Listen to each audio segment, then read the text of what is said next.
I'm Vicky Wienand. I'm co-series editor of the Cambridge School Shakespeare, and I also edited Julius Caesar in that series. Rex Gibson was an inspirational figure in the study of Shakespeare in the late 20th century. Interestingly, he got a degree in commerce from Bristol University, did national service, and then came back to train as a teacher. He was a very successful classroom teacher by all accounts and a deputy head.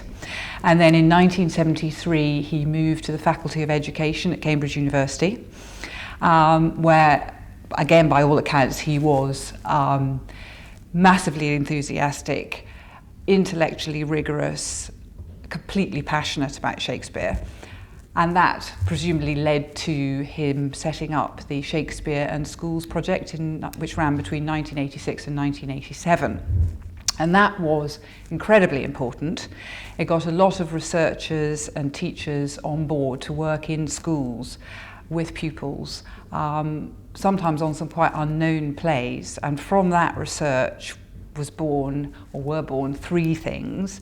Very important newsletter, which disseminated the ideas around active Shakespeare, as it became known, which meant that people could share their ideas on this topic. In 1991, the birth of Cambridge School Shakespeare series, in conjunction with Cambridge University Press. And the third thing was, of course, Teaching Shakespeare, his seminal work, really, on his ideas about the theory of teaching Shakespeare more effectively in the classroom.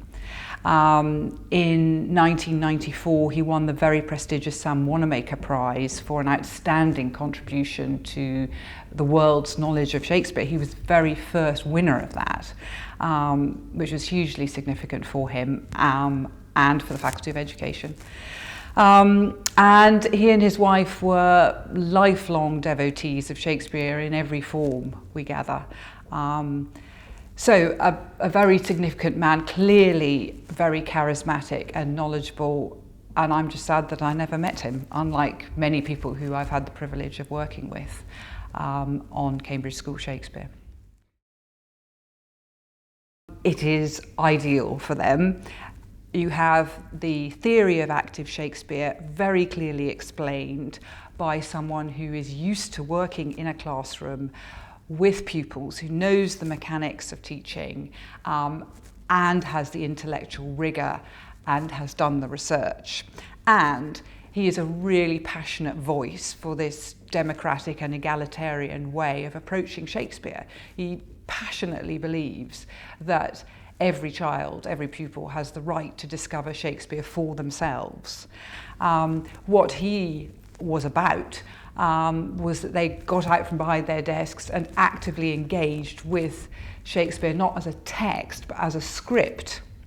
So as he puts it, they made their own meaning. So that's the first point. He clearly explains the theory behind active Shakespeare. The second point is that it's very practical. More than half of this book gives you ideas about how to introduce active Shakespeare in your classroom. One of the things that I think new teachers find particularly daunting is helping their classes get to grips with Shakespeare's language. In Rex's passage on that, he identifies the fact that what is going on mainly with the pupils is fear. It's fear of the unknown. So he gives several excellent, in my view, ways of demythologizing Shakespeare, taking away the fear. So he suggests that the teacher chooses a fairly long speech, and then by introducing the idea of sense units, gets the pupils to feel more comfortable with what they're reading.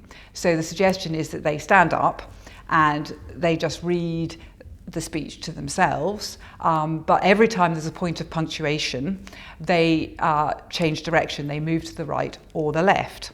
Now, this is incredibly practical and indeed inspired. It sounds very simple, but actually, because the pupils are having to concentrate on something else apart from just the language, they're having to concentrate on moving in the right direction, it does begin to take the fear away.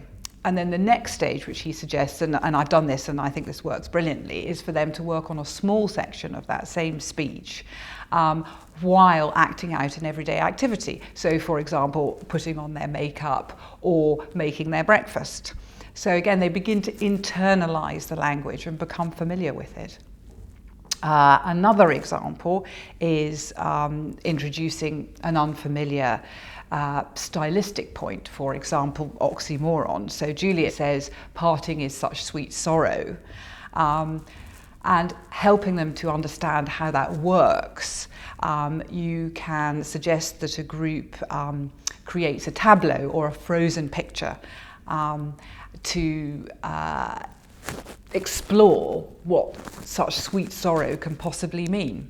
Thirdly, I think I would say stagecraft is very, very important. I don't think it's too big a claim to say that the reason that stagecraft is such a key part of today's syllabuses is because of Rex Gibson.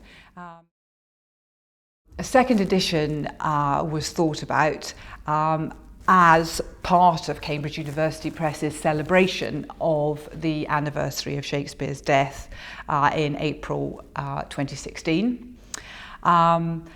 And because we all felt that it is still relevant today. Shakespeare is very much central in the English literature and English curricula in this country.